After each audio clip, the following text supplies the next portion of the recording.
Okay, this is going to freak me out. So, Instagram, Facebook Live is supposed to be going, but they just updated my Facebook Live interface. So, let's see. Oh my gosh. All right. So, I am on Facebook Live and I've been on for 15 seconds, but there is a whole new interface. So, I'm not seeing. Um, Are you on as you or Artisan Wine Group? Artisan Wine Group is live now. Okay, yes, you are. Okay. Hi, Bordeaux. Chris Westberg. Welcome. What's on? Bordeaux. Yes, Bordeaux. Woohoo, Bordeaux, Chris. Let's Bordeaux. All right. And just so you know, Chris, you're the first one on, and I'm going to say you're a top fan because it'll make Marla mad. Hi, Greer. Welcome. We are jumping in with Bordeaux. Yeah, Leanne, tell me anything you notice that's new. Hi, first. So Facebook changed their interface, and I had heard it was happening.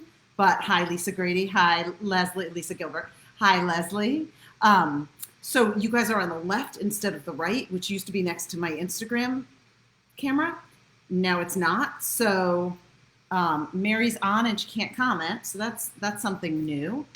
And I guess we're just gonna. It's so strange. Use camera, or I could have used. If anybody has any tips for the new Facebook, which I've never changed anything, but I'm not sure why Mary can't comment. Let's see. Only your followers will be able to leave comments. Nope. Discussion should be fine. Commenters must have accounts that are at least 2 weeks old. No. So there's no protections on this. So everyone should be allowed to post. Okay. I wonder, I'm just wondering if I can, if you can't comment, if there's another way to reach me. Oh, Mary's good now. Okay. Oh, yep, here it is. All right, Leanne, yep, logged on, popped bottom left. Isn't that funny? So Lisa Gilbert asked, how do you become a top fan?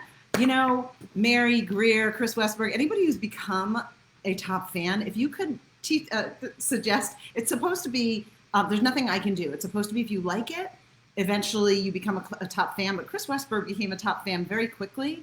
And it's been giving Marla a hard time. There's some kind of Facebook algorithm that we have been struggling with. So, oh, good. I'm glad, Leanne, it looks normal. Hi, Marla. Mary's good. Chris can comment. What more do I need? That's right. Absolutely. And if you can't comment, Keith, do you get Facebook, if they Facebook you as a comment? No, no. Okay. All right. Well, you can Facebook message me at Allison Miller, and it'll pop up at the top if you're unable to post. I can see a bunch of you, but I know there are people who are missing who are typically on, and it's 5 minutes in. Chris, you are fabulous. Absolutely. And so, yeah, and I can't unfortunately help Bennett, during Liz, it. and Leanne are on. Okay. Liz just hopped on. Hi, Liz. You keep clicking like. Will that make you a top fan? I think so. I'm gonna go with yeah. I don't know how Chris got it so quickly, and I love it. Thank you all so much for being top fans. But Marla, Keith is not a top fan. Marla, who has liked and shared and posted every single time I've posted for the past, I don't know how many months, is not a top fan. So we love Facebook, but I haven't cracked that code yet. Okay? All right. I actually think I might give out my cell so people can text me if they can't get through. Okay? My cell is 603-401-1445. Oh, a heart gets you there quicker. That's interesting. All right. So I'm really, really excited. I tell you every week I've taken all these notes. I love to research. I love to take notes. I could teach you about Bordeaux without doing any research, but it's so fun for me. It helps me relive my trips. It's so much fun. So I'm going to talk a lot, but hopefully you will also get something out of my stories. And we were going to do our tastings together. Absolutely. Those of you who bought the tasting pack, hi, Lori Bailey, happy Friday. Those of you who bought the tasting pack, we have one from the left and one from the right. Those of you who didn't get the tasting pack but got your own, if you have one from the left and one from the right, I'll instruct you on how we're going to taste through those. And if you didn't do that but you got a Bordeaux, you'll either have one from the left or one from the right. And oh, nice. The Bennetts have a very nice view with their wines. And so if you only got one or the other, take a look, see if you can do a quick search and see if you can figure out, is it left bank or right bank? And I say that because there are thousands of wineries in Bordeaux on the left and on the right. And so you can say, hey, Allison, I got a Chateau, blah, blah, blah. And I may have heard of it and I may not have. Okay. And that's, of course, what makes it hard, a little hard to buy Bordeaux until you know about Bordeaux. But we need a drinking game, a word of the night. Okay, so Chris is going to teach us all about Bordeaux next time. But what I'd like you to do is, if you guys who have the common sense out there, I chose Pinot for Pinot Grigio and Pinot Gris last week, and you were done with your bottles in 10 minutes. So I'll take some suggestions in the comments for the drinking word of the night. Obviously, it can't be Bordeaux, because we'll be drinking through the wine before we get to taste it. All right, so go ahead and put your comments, and Keith is going to pick the drinking word of the night after you comment. All right, so let's begin. So I went to Bordeaux last summer. It was 50th birthday, trip of a lifetime. I took a friend who thankfully said, do whatever you want to do, I'll just come along. And you had a husband that said, and my husband said, go, this is your gift. So I did that, and what I learned is that what I like to do is go and do recon. I like to go to a region and check it out and go here and there and there and there and see everything I can see, and then put together a group trip. So obviously that's on my list for a group trip. And so these are some good suggestions, Keith. And a good question, Lori, and I'm going to get to that. So when I researched Bordeaux, what I found is that the volume of information is so incredibly extensive, and that even if you've been there, it's very hard to know still all the information. I could teach a class on it, but there's always going to be something I don't know. In fact, when my friend and I, I'm laughing at Lisa Gilbert, who said, great question. And Greer, you're going to have to translate Votre Santé for us. Anyway, so when I was researching too much information, and so even when we were there tasting, I remember we were in a tasting room, my friend and I, and there was a couple, and the woman started talking about the classification system and how do you know about Bordeaux and blah, blah, blah, blah. And they were French. And they said to us, we have no idea. We just go to places we like. We don't pay attention really to the classification system because it's different in every region. Bordeaux itself has two different classification regions, the right bank and the left bank, and each of those are extensive classifications. So I'm going to talk about them. I'm going to gloss over them, though, because that would really need to be a wine 2.0. Okay, Keith? drink for bank. Drink for bank. So when we say bank, great one. All right. All right. Good evening, Sahal. Welcome. All right. We are drinking our lefts and our rights. And the drinking word is bank. So every time I say bank, you have to drink. Cheers. Let's have a cheers for tonight, regardless. Oh, that's good. All right. And the translation. Oh, okay. Greer put a comment in, I think it was French, and Leslie translated it to your health. So to your health, everybody, but our drinking word of the night is as I stated. I won't say it again. I'm getting better at that. All right. So what was Lori Bailey's question? Lori Bailey's question was, how do you know if it's left or right bank? Thank you for bringing me back to that. Apparently I have to drink. All right. So Lori asks, how do I know if it's left bank or right bank? So the way that you know that, what, second question? Left bank, Left, right bank. Okay. So Keith is practicing his lefts and his rights left hand makes the L, right hand. So here's how you know if it's, oh, Keith is saying 2 drinks. Yes. Yeah, this might be difficult. So the difference between the left and the right overall, or how you know if yours is left or right, is you look up your chateau.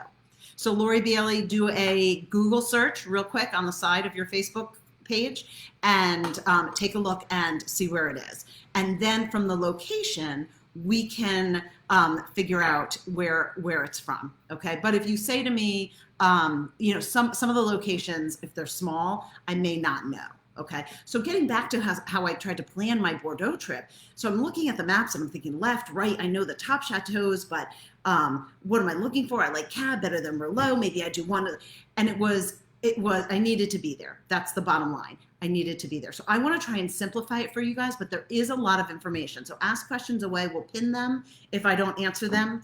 But Bordeaux it's great to know because, so bottom line is a red Bordeaux is a red blend from France. And it's the gold standard of red blends. And so we've talked a lot about red blends over the weeks. Everybody fashions their red blends after Bordeaux. They will call them a Bordeaux blend. California makes exquisite Bordeaux blends, and they really are growing some of the best Cab in the world. But they're not from Bordeaux, so they don't count. So someone didn't have a Bordeaux tonight, and we were talking, and they said, what do I drink? And so it went to red blend. And then if you don't have a red blend in general, the one that they had was from the Rhone, and it was a Grenache, so that didn't count. But there are 5 varietals that can be in a red Bordeaux: Cabernet, Merlot, Cabernet Sauvignon, Cabernet Franc, and then Malbec and Petit Verdot. So just those 5. Otherwise, it's not a Bordeaux. It's not a red blend Bordeaux, okay? And so the next step in looking at Bordeaux is, okay, well, what's the basic difference between left and right bank? The basic difference is overall, the left bank wines should have higher Cab, higher Cabernet Sauvignon, and lower percentage of Merlot. But that used to be kind of the standard, and that's not any longer true. So we are drinking tonight, we meaning the tasting pack, one from the right bank, from the left bank, and I think I mixed them. One from the right bank, from the left bank, and it is it's primarily Merlot. It's actually 42% Merlot. So, oh, I said the word.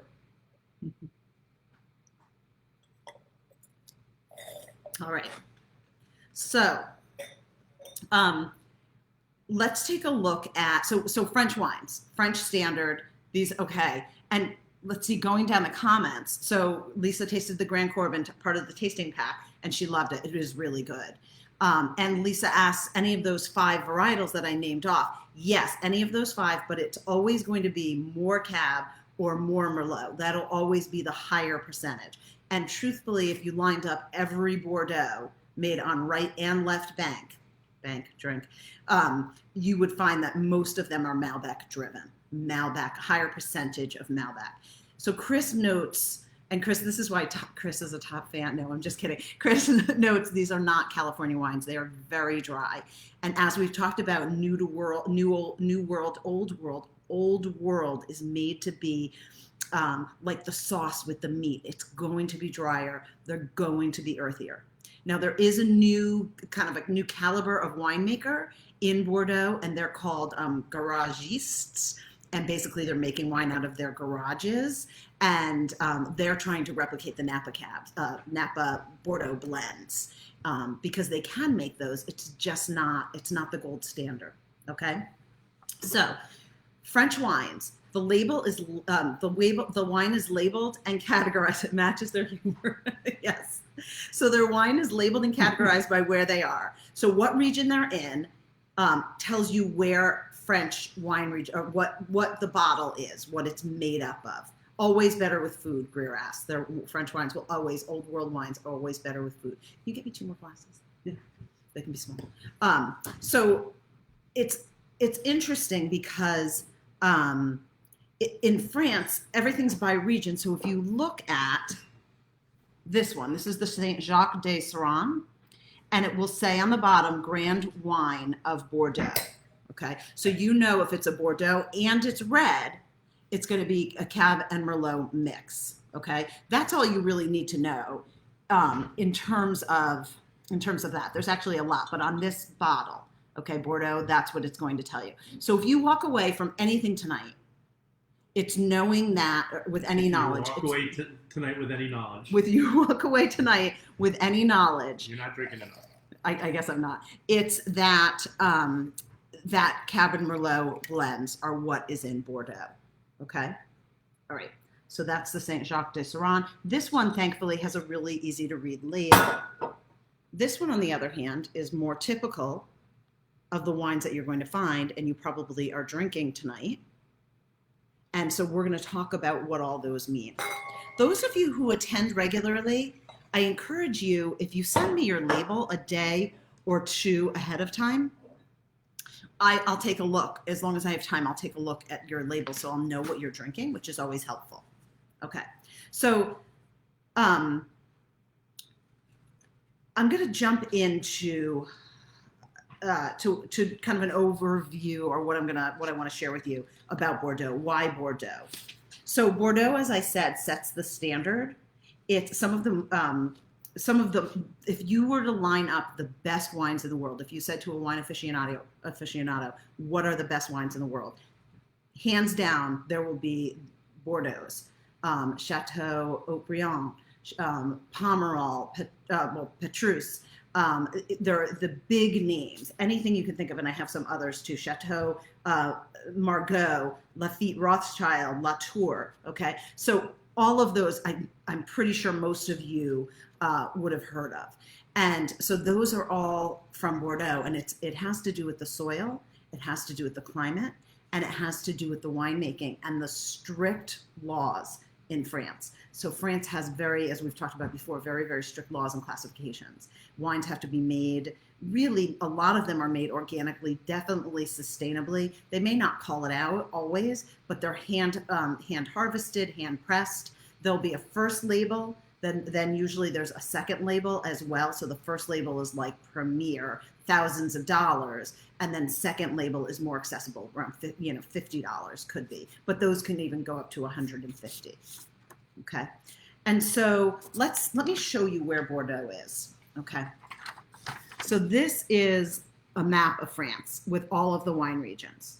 Okay, when I traveled this summer, what we did is we flew into Paris, which is right here above the Loire Valley, and I don't know if this is backwards to you, but we drove through the Loire Valley, 5.5 hours, that's it, down to Bordeaux.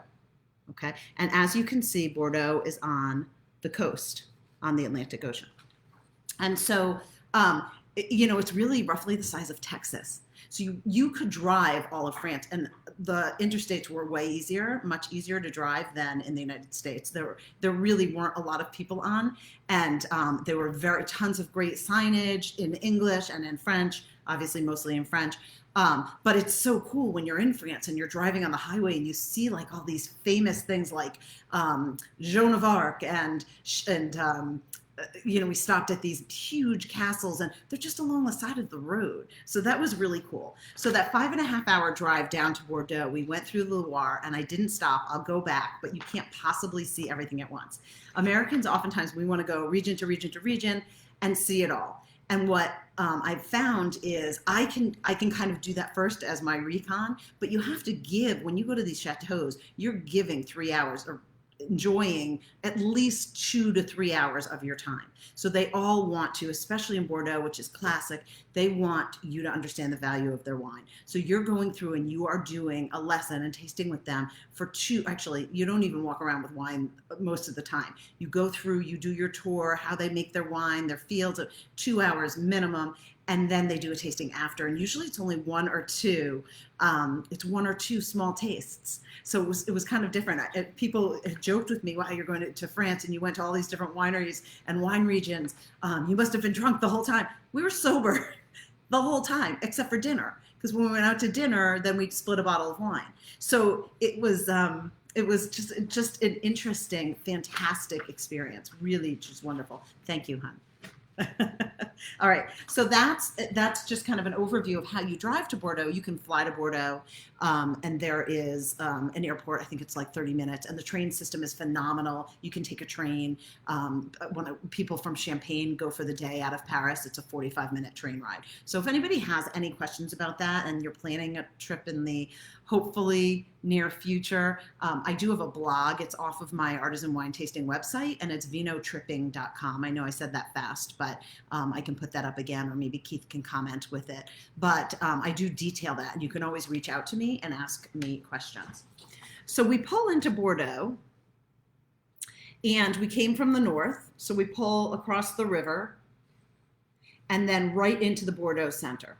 Okay, and when I was doing research, again, it's so hard to tell what is what. So what we found is that Bordeaux, the city, is right here. Okay, so it's on the south coast. Now you notice this huge body of water. That's really important because that's the Gironde estuary, and it's where the Gironde River and the Dordogne meet each other. There's so much history in this area because of where it is and its proximity to England, and the fact that it was Aquitaine, and then it was English, and then it was French, and it was a huge port. So when other ports were blockaded, Bordeaux wasn't. And that's one of the ways that they got to get their wine out to the world. So there have been many reasons why they've been an outstanding wine region, but that's one of the reasons. Okay, so quick overview of Bordeaux, and then we'll taste it. So it's 5.5 hours south of Paris. Okay, actually one thing I didn't add in my map. Okay, so people say, why left and right bank drink? Okay. Left and right bank, if you're looking at as the ocean, as the estuary, the water goes out to the Atlantic Ocean, on your left is this side, and on your right is this side. Some might call left west. Left would be left. I don't want to confuse anybody. Right would be kind of east. But you can see their latitudes are different. And so some areas are colder than other areas. And so actually the tip of the Medoc on the left side, this area, is actually a little cooler than this area. And that's going to be coming into play in a little bit. Okay. So let's see. Yes, Lisa, you should definitely go back. Greer says the difference between the soil in Bordeaux and other parts of France. Okay, I'm going to cover that.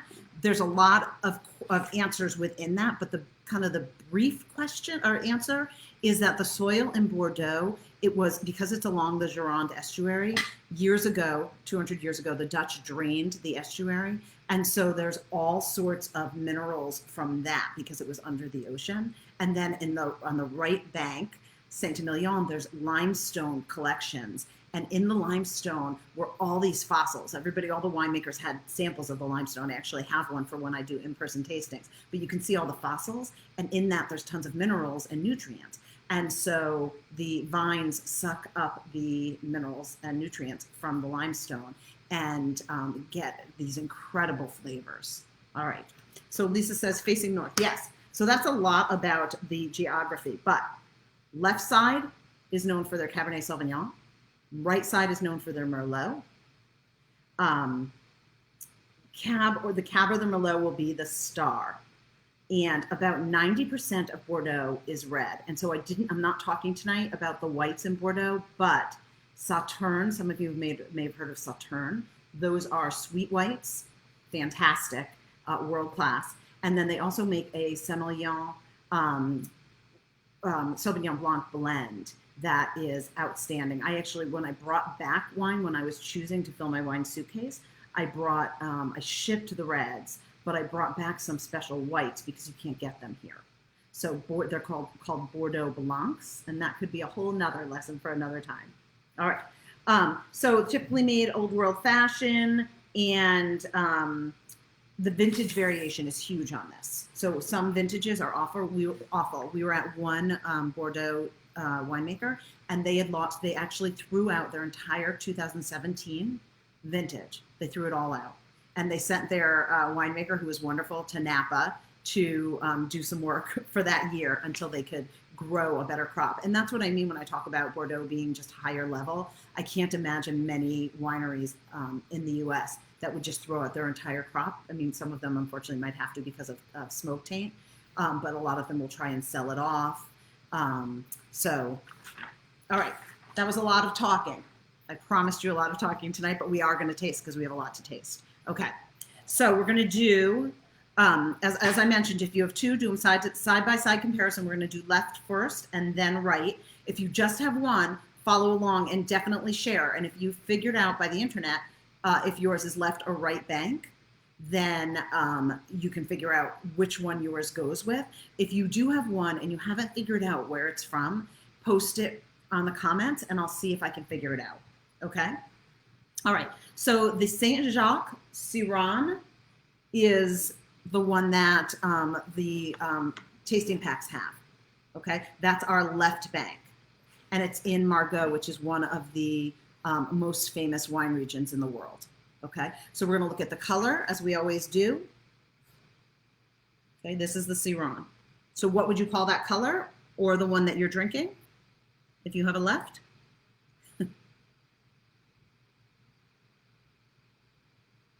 All right, no comments. I'm going to call it, I'm sure they're coming. I'm going to call it a dark purple.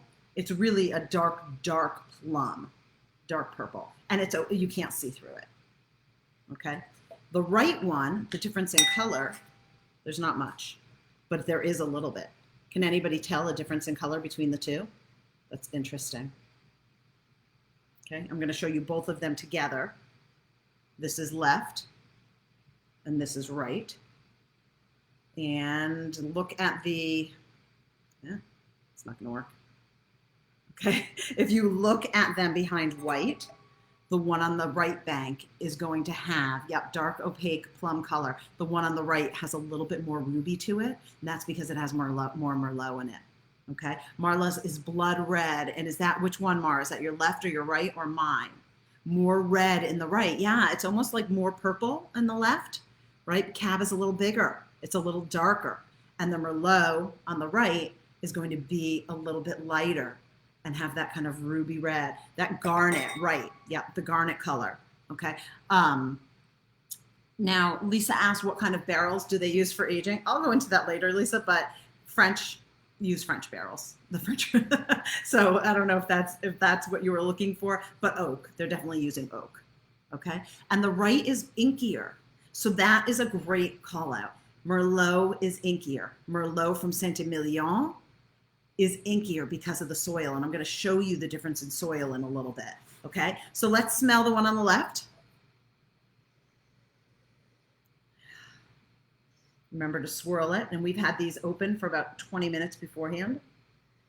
And they should be 60 degrees, so they're slightly chilled.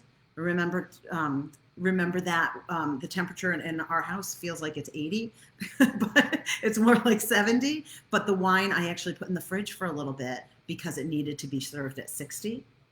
All right. So the left, what do you smell? And again, those of you who have one, see if you can figure out if it's left or right. Okay, you're going to get some dark berry, some cherry. Okay, what else do you get on the left? Some mineral. Yep. Yep. Yeah.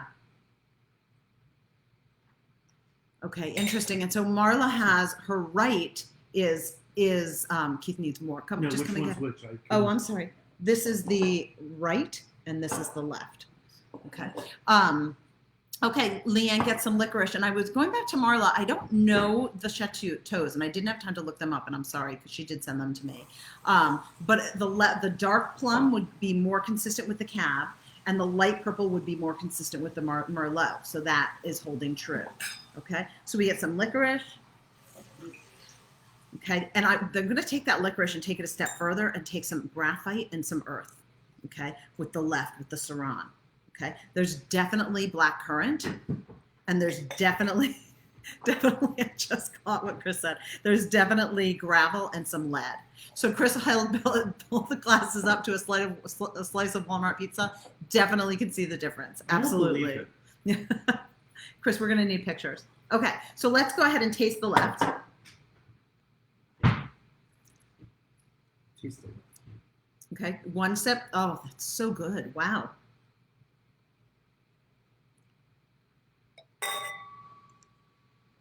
Okay, tell me what you get on the left. We're tasting the left.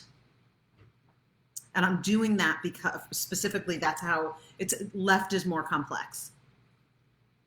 Okay, left tends to be the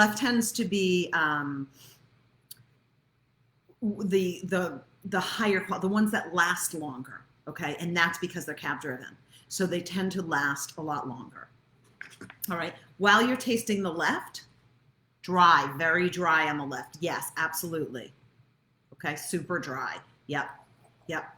Okay, so I get when I taste it, all right, and Lori and those, call out what you guys are tasting. I get plum, I get dark chocolate. Okay, they describe the one I'm drinking, the Siran, they describe as an iron fist in a velvet glove. See if you can taste that, which is that punch, and then the velvet mouthfeel afterwards. But graphite, earth, black currant, gravel and lead, and that gravel and lead you want because that's what makes it really good with food. Okay. All right. So the comments on the what you guys are tasting, you have to let me know. It seems like lately they've been coming in less and less. So feel free to share whatever you want. Again, no judgment zone. This is all about learning and learning to put words on what you're tasting. Okay. So let's do the right. Okay, so Marla's got black cherries, water, minerals, right? We'll call that whetstone minerals. A little bit of caramel. Okay, the cognac, and that will come from the oak barrel when it was aged. All right. And Lisa's getting the iron fist with the velvet glove. Great. And earth keeps coming to mind, Leslie. Yeah, all old world. You're going to get that earth and that grittiness. And we're going to taste the difference between the left grittiness and the right grittiness. Okay, let's go ahead and smell the right one. Okay, it's definitely going to smell different. Now, this is quite an opportunity when you have head to head. You have one of the top areas on the left bank versus one of the top areas known in the world on the right bank. And so it's a great opportunity to taste the difference. Okay, and especially where they're both heavier Merlot than anything else. So you're really getting a sense of the soil here, okay? And it's a very different quality as well, all right? So if you can, take one and smell it, and then take the other and smell that. What are you getting on the right? Okay, Lori's is 85% Merlot, 15% Cab. Yeah, that's a big one, Lori. I'm guessing that is right bank. Everybody drink. Okay, Lisa says much richer, buttery, pepper, whetstone. Andy has designated himself top fan because he's driving and he's not a top fan. But Andy, we appreciate that you are here, though you are in Colorado. But we appreciate that you're joining us. Leanne's getting that whetstone. Yeah, so it's you're picking up some additional spices and tastes. And it has a lighter fragrance. There's a floral note to it, Leslie. Okay, so let's go ahead and taste it.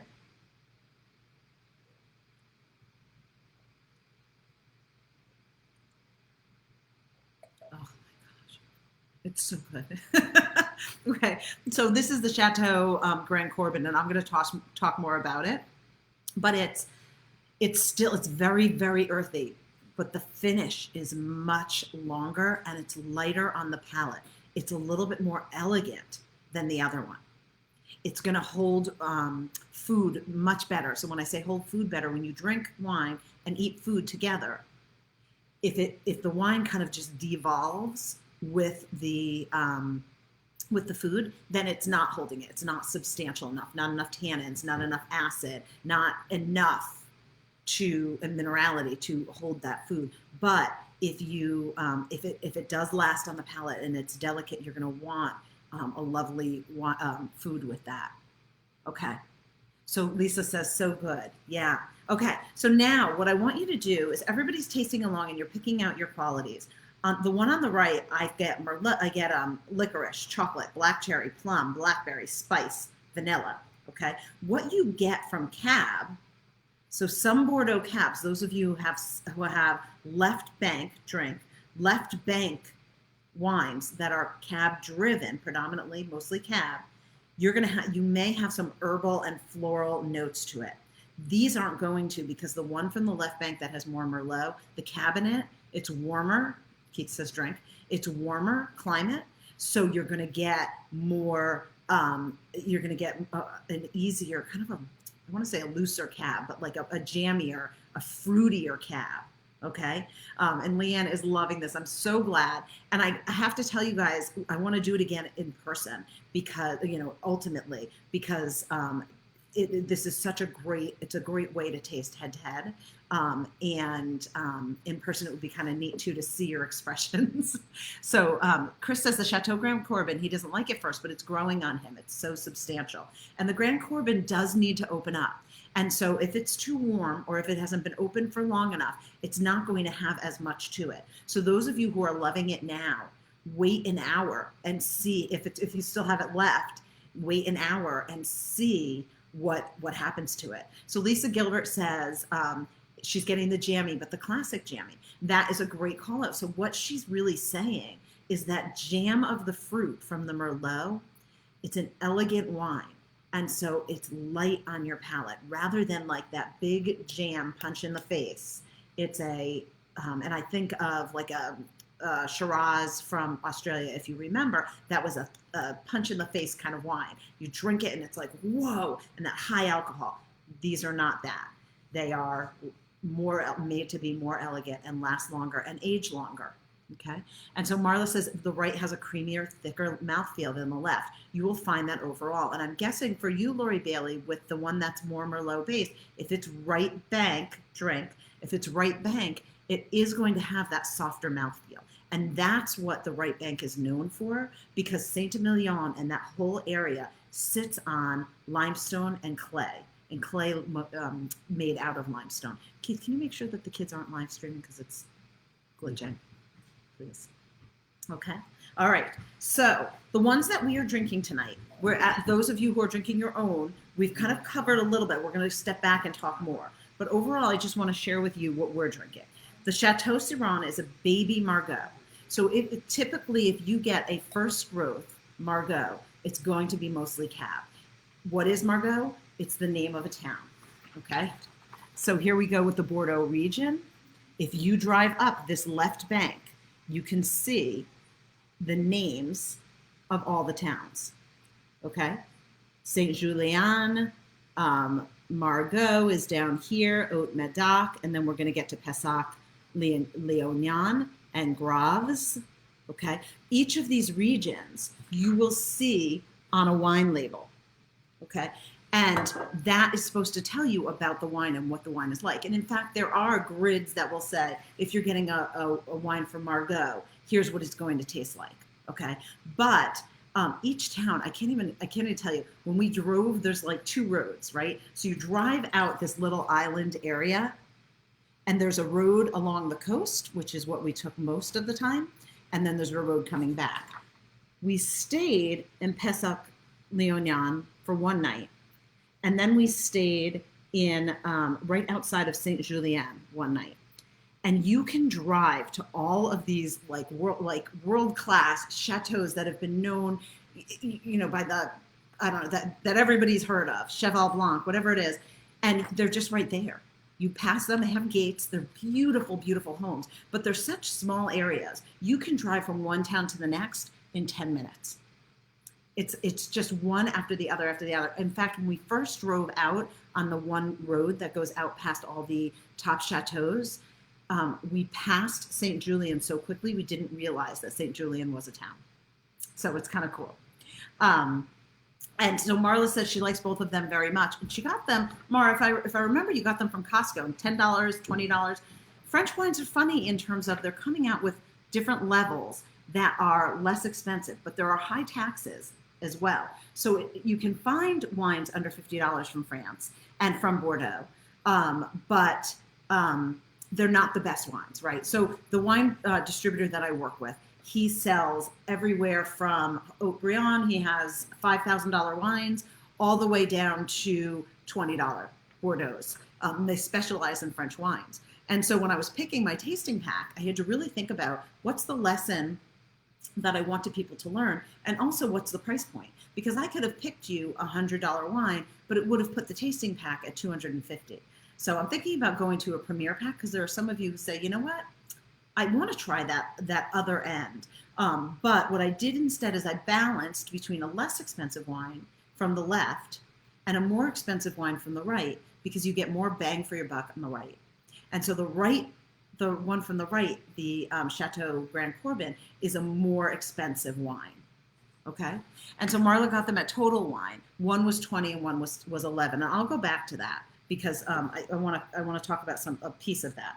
But anyway, so the Siran is a great Cht Siran itself. I was looking up just in general his wines, and they sell for in the hundreds. It's a top producer in the south, the far south of Margaux, the wine appellation of Margaux, and they grow mostly Merlot and Cab. It dates back to the chateau itself dates back to 1428, which is kind of cool. And then in 1859, the family that owns it now bought it, and it's been in the family ever since. So the winemaker is a 7th generation, and so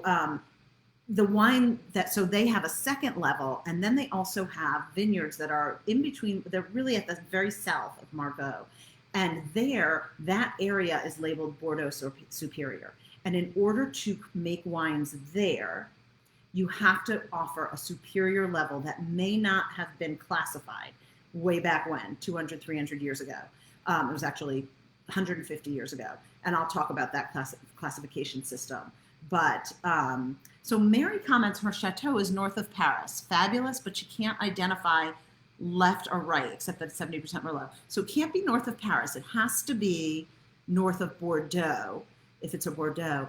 And probably looking at the map, if Bordeaux is here, it could be either region. So, but it's predominantly Merlot. I would think that would be right bank. Okay, left bank wines absolutely more expensive than right bank, absolutely.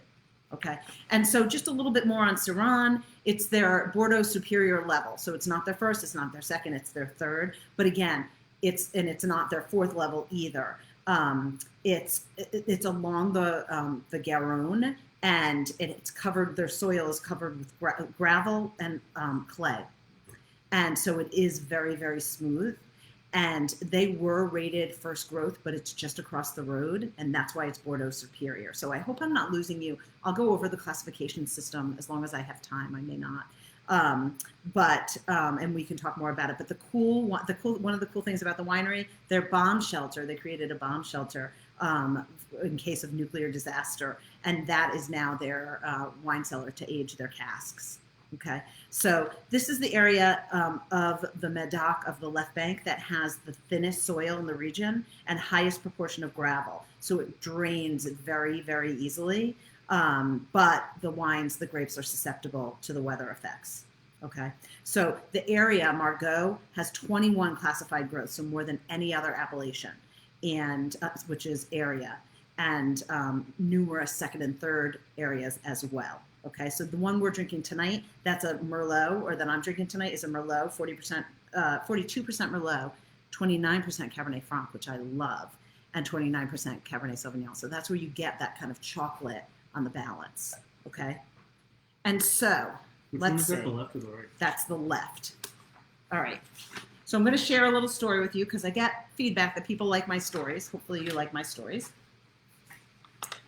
And I'm just going to show you, because when I was in Bordeaux, I took pictures of the soil because I'm that person, okay?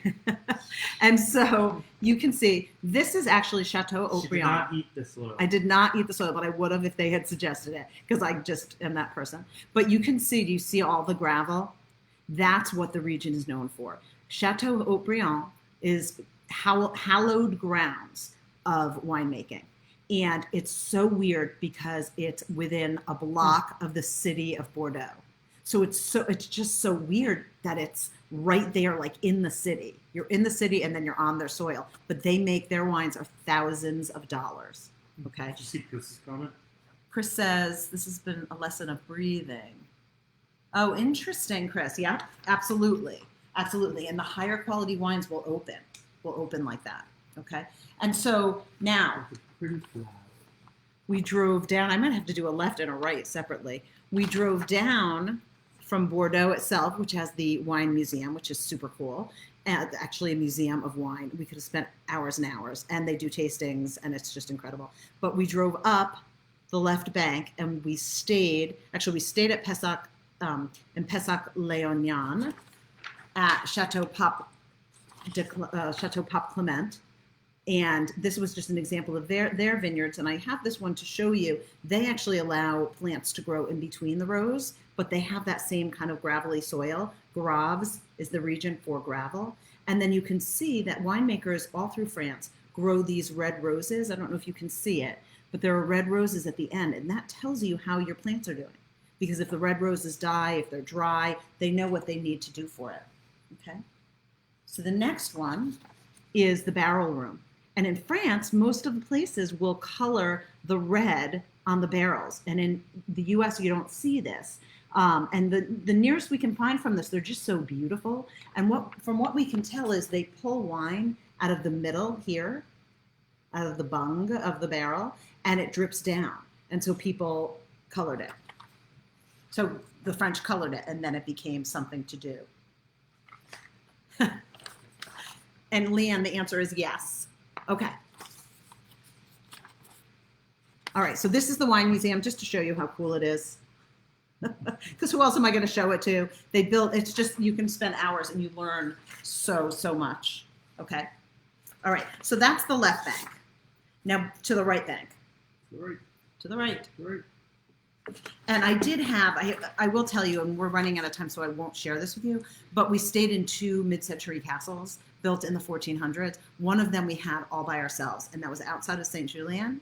And they pretty much walked us across the drawbridge, showed us the museum underneath, and then cleared out the visitors and said, good night, you're the only one staying here tonight. So my friend and I had the whole mid-century castle to ourselves, which was really cool. What did they tell you? There's a lot of things. Oh, we could, they said you can put on the suits of armor. I didn't. Keith really wished I did. I did open a bayonet though. The Pope robes. And there were Pope robes you could put on because a lot of these were, and that was in the other chateau we were in, that other castle. When somebody tells you could put on medieval suits of armor or Pope robes, yes, you do it. Okay, so I didn't do it. I did not want to wear but anyway, so the idea is the owner of these chateaus, he owns about 6. And the idea of it was that he believes that antiques should be handled. And they had books, I mean, just open.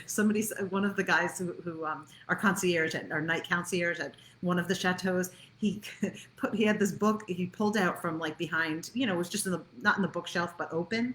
And he said, here, you can take this up to read. And of course it was all in French, but it was written by like one of their, I don't know, it was written like 500 years ago. It was the way that the US handles our antiquities versus France is totally different. And so the owner of all these chateaus and castles, and it was reasonable to stay at, by the way, the owner believes that you should be able to handle these antiques. So he goes to antique shows and picks things up and populates his houses with them. It was so cool.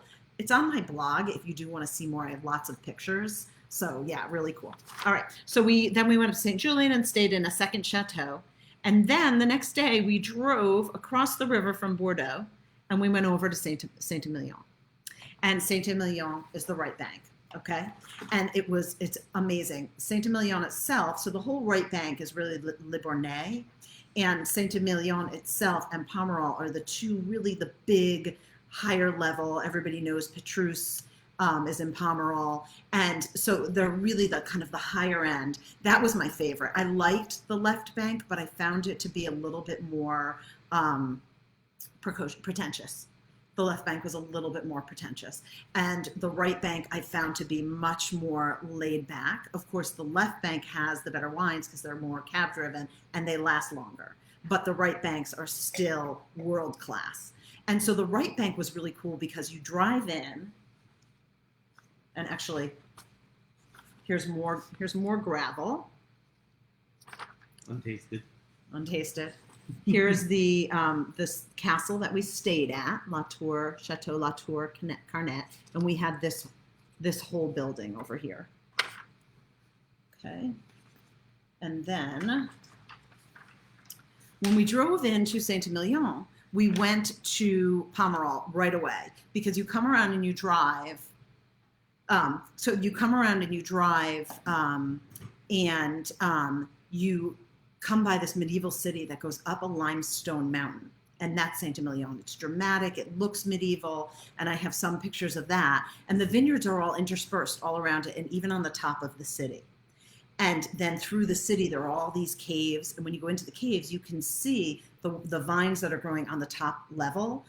They grow so far down, 20, 30, 40 feet, and they're picking up all that limestone in those cliffs, and you can see them in the caves. So they used the caves to hide during wars, but they also used the caves to store wines. A lot of the wines were really there was a lot of mold on the, but I don't think a lot of them use those caves anymore, but you clean it off. It doesn't get in the bottles or. So that was really cool. And then we drove to Pomerol, and Pomerol was like just flat with little peaks. And we went to this one restaurant and we're looking over, and it was the same kind of like out of this world thing where you're talking to somebody and you say, well, what's that? And they say, well, that's just, it's like a Côte de Blaye, which is it's just a little wine region. And to them, it's just a little area you can just drive from place to place to place. And yes, Mara, it was a wonderful trip. I'd love to take you guys sometime. So these are the Petrus vineyards. And I don't know if you see a difference between the ones I showed you, like Haut-Brion in Grave versus these. Does anybody see a difference? It's much more clay, and it's limestone clay. So it's lighter and dustier. Okay. And so, let's see, this is an example. Okay. This is so cool. And I hope that you guys can see this. I don't know if you can, but these vineyards are overlooking, if you see that, the building right here, that's just a church in the center of Pomerol. And these little towns are so small. Like St. Julien, I told you we drove through, we didn't even realize. We went to St. Eustache, which is, my gosh, one of the best wine regions in the world, one of the best wine appellations. And it was a church and a few shops, and no one was there in the middle of the summer. That's why. But it was crazy. It was so small. So really, really cool. And then this is Saint-Emilion. And this is from the top looking down. So that whole hill that the city is sitting on is all limestone. That's right, Chris. Lighter and dustier. Okay. So I just went through a lot, and I didn't get to the classifications at all. So if you're interested, absolutely, Marla. But first, Aruba. If you're interested more in the classification systems, I hope I get to a little bit of it. But if not, we can do it another time. So the Grand Corbin is right bank. It's Merlot mostly with Cab Franc, okay? And this one, I'll show you the label because that will help, it says Cht Grand Corbin, Saint-Emilion Grand Cru, okay? So what that tells you is this is the chateau, but it's a Grand Cru Classé, which means it's classified in Saint-Emilion as a top wine. Okay, so what happened is there's three Chateau Corbins, different names, and this is the base one. And it was classified in 2012 as a Grand Cru. And in Saint-Emilion, they review their classifications every 10 years. Where on the left bank, they review, they had an 1850 classification, and then they had a few, I think it's 4 or 5 others, but they don't change that often, which is why they came up with a Bordeaux superior classification so that they can try wines and rate them.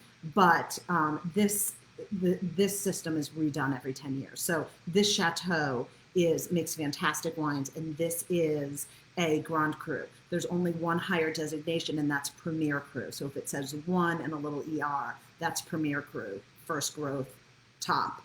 But those are like hundreds of dollars. So this is more like a $40 or $50 bottle, okay? The one thing is you do have to pay attention to the vintage because this one's a 2015, but I saw the same thing in Total Wine online. It was 2014, and it was more like $18, and that's because of the vintage. 15 was a much better vintage than 14, and 16 was unbelievable. They've had 16 and 18, 2018 are really good vintages. That plays a huge role in Bordeaux, the vintage. Okay, so, all right.